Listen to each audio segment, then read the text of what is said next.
Hello everyone, I am Sharmila Yadav, your SST teacher from Suraj school Pataudi.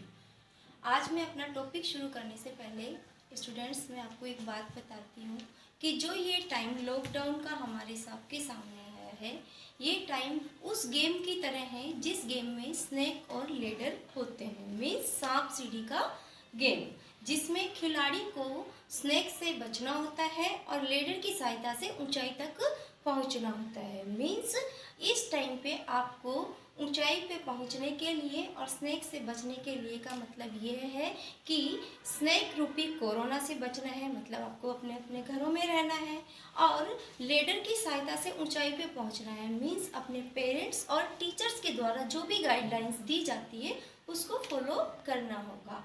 Okay, yes. Now come back to our topic. I think everyone is very interested to know about the structure of the earth. So in this video lecture I am going to explain about this topic. Let's start with continental drift theory. The present structure of the earth was different 200 million years ago.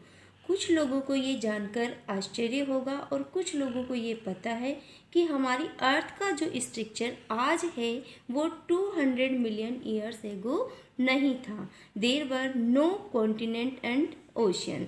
उस time पे न तो कोई continent थे और न ही कोई ocean. All the land mass together formed a super continent known as a Pangaea. There one water body known as a Panthalassa. पहले जितने भी लैंड मास थे उन सभी को जोड़कर एक सुपर कॉन्टिनेंट बना हुआ था जिसे हम पेंगिया कहते थे, और सिर्फ एक वाटर बॉडीज थी जिसे हम पेंथालिसा कहते थे। Due to internal movement of the earth the land mass started to divide into pieces. Earth के इंटरनल मूवमेंट के कारण पूरा लैंड मास डिवाइड होना शुरू हो गया और पीसेस में कन्वर्ट हो गया।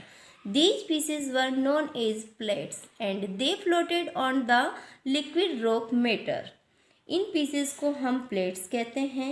हम सभी जानते हैं कि हमारी अर्थ के इंटीरियर में बहुत ज़्यादा हीट है जिसके कारण सॉलिड रॉक लिक्विड में कन्वर्ट हो जाती है और प्लेट इन लिक्विड पर फ्लोटेड करने लगती है। These pieces began to move away from each other forming continent. और धीरे धीरे ये pieces एक दूसरे से दूर मूव करने लगे जिसके कारण कॉन्टिनेंट की फॉर्मेशन हुई। This theory was stated by Alfred Wegener, a German scientist, and was known as the continental drift theory. इस थ्योरी को एक जर्मन साइंटिस्ट एल्फ्रेड वेगनर ने बताया था और इस थ्योरी को हम कॉन्टिनेंटल ड्रिफ्ट थ्योरी के नाम से जानते हैं। Later, another theory proved that not only the continent but also the ocean beds move. This theory is known as plate tectonic theory. और बाद में एक दूसरी थ्योरी आई जिसने ये प्रूव किया कि ना केवल कॉन्टिनेंट जबकि ओशियन बेल्ट्स भी मूव करती हैं, और इस थ्योरी को प्लेट टेक्टोनिक थ्योरी के नाम से जाना गया।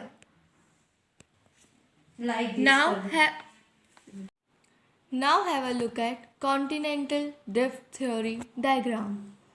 आप इस डायग्राम में देख पा रहे हैं कि ये पहले अर्थ थी, इसके अंदर एक सिंगल लैंड मास था। इस सिंगल लैंड मास को हम पेंगिया कहते थे और उसको सराउंड करती थी एक वाटर बॉडी जिसे हम पेंथालिसा कहते थे। धीरे धीरे जैसा हमने ऊपर पढ़ा, धीरे धीरे मूवमेंट हुई प्लेट्स की मूवमेंट होने के कारण ये जो पीसेस में डिवाइड होने लग गए। इसके अंदर हम देख पा रहे हैं ये डिवाइड हुआ है। यहाँ पे थर्ड डायग्राम में हम देखेंगे और भी बहुत ज़्यादा डिवीज़न हुआ और फाइनली अभी जो हमारा अर्थ का स्ट्रक्चर है वो इस टाइप का है। So this is all about continental drift theory. Now have a look at interior of the अर्थ। जो हमारी अर्थ है उसकी 3 लेयर्स हैं, क्रस्ट, मेंटल और कोर। क्रस्ट जो है उसकी फॉर्मेशन कॉन्टिनेंट एंड ओशियन से हुई है। सेकेंड लेयर मेंटल लेयर की फॉर्मेशन हमारी रॉक्स और मेटल से हुई है। रॉक्स मेनली जो रिच होते हैं आयरन के अंदर। थर्ड लेयर है हमारी कोर। कोर लेयर हमारे दो हैवी मेटल से बनी हुई है। दो हैवी मेटल्स हैं निकल और आयरन।